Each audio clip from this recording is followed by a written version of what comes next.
This morning I'm going to read another extract from my children's fantasy story, the one I'd love to see adapted to an animated film. As I said in a previous video, I've changed the title from The Battle of the Brazilian Ants, which really sounded rather dull, uh, to Mlle Josephine and the Brazilian Ants. I've done this because I'm intending to do a series based on my lovely chaise longue, Mlle Josephine chaise longue. And so in this particular extract, she's been helped by 10-year-old twins, Brian and Maeve. And in this extract, Brian and Maeve have been captured by the head of the Brazilian ants, who's called the Mighty Chico. So here we go. The Mighty Chico looked more fierce and frightening than all the other ants surrounding him, put together, with his scowling face, a booming voice, and black beady eyes. The Mighty Chico was a devious ant. Studying the twins, he decided that the only way to get information out of them about the other ants in County Wicklow was to pretend to be friendly. "Welcome," he said with a hearty laugh. "How nice of you to pay me a visit." "We didn't come to visit you," Brian said. At that point, Maeve dug him in the ribs. "He's only joking," she told the Mighty Chico. "We've been looking forward all morning to meeting you, oh Mighty Chico." "Why have you waited so long?" "We only arrived this morning and came as soon as we heard you were here," Brian said, after receiving another dig in the ribs. "So you're new to here too," Maeve said. "Who told you that?" Mighty Chico growled. "Have you been talking to those Macintraries?" Another race of chronically ants. "It's just that you look different from the ants we've seen so far," Maeve said quickly, in order to avoid answering his question. "Well, as it happens, we are new here, the same as you two," the Mighty Chico admitted. Hoping to win the twins over to his side, the Mighty Chico told him why he and his Brazilian ants had come to County Wicklow. The Brazilian ants were from South America, where they lived in fine palaces and always had plenty to eat. It was a terrific life until thousands of humans arrived with huge machines and began to cut down all the trees in the forest where the Brazilian ants lived. This was a terrible disaster because not only were their palaces destroyed, but they had no food either, seeing that they ate nothing but wood. So they were forced to move from one forest to another, and all the time followed by yet more humans with even more powerful tree-cutting machines. Before long, all the trees in the neighborhood were cut down, and the Brazilian ants had to find another country to live in. They landed in County Wicklow a month previously, and finding a ruined monastery, decided to settle there because there were plenty of trees all around and no sign of humans with tree-cutting machines. "Are you going to stay forever?"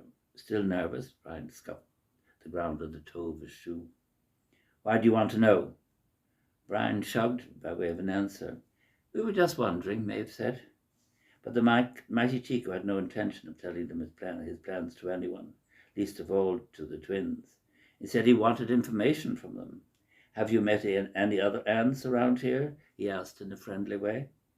"Those ants over there seem busy," Brian said in an offhand way.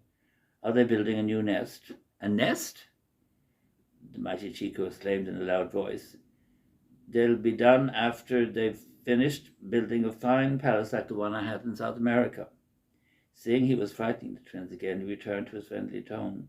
"There's a lot to be done, you see, but luckily the Macintraries have offered to help."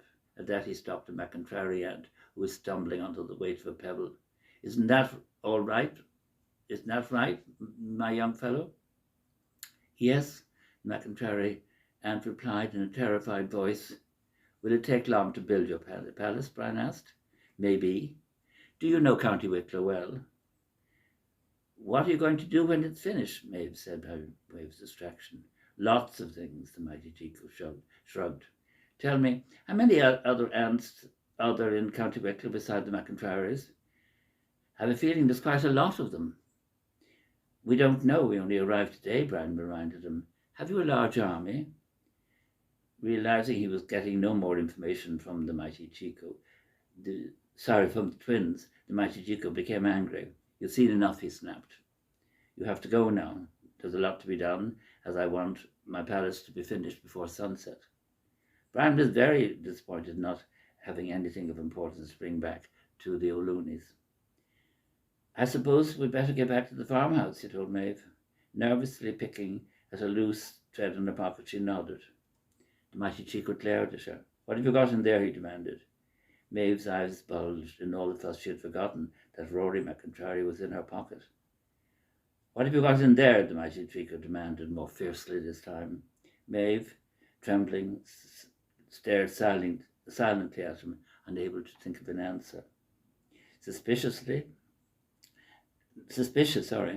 mighty Chico ordered her to turn out her pockets, but she shook her head. He shouted if she didn't do, she was told he would order his Brazilian aunts to bite her. Though very frightened, Maeve stubbornly refused. At that, the Brazilian aunts surrounded her, but before they had a chance to bite her, Rory McIntyre crawled out of her pocket and surrendered. The mighty Chico roared with laughter as Rory McIntyre was taken away to rejoin the McIntyre slaves. He then looked at the twin with puzzled frown. What was he going to do with them? He couldn't lock them up in the monastery because their parents would come looking for them and all would be lost. "I'll let you go if you promise not to tell the other aunts round here that we've taken over the monastery," he said at last. The twins thought about this and finally agreed when the mighty Chico promised that the McIntyres wouldn't be forced to work so hard in the future and that they would be given proper food to eat.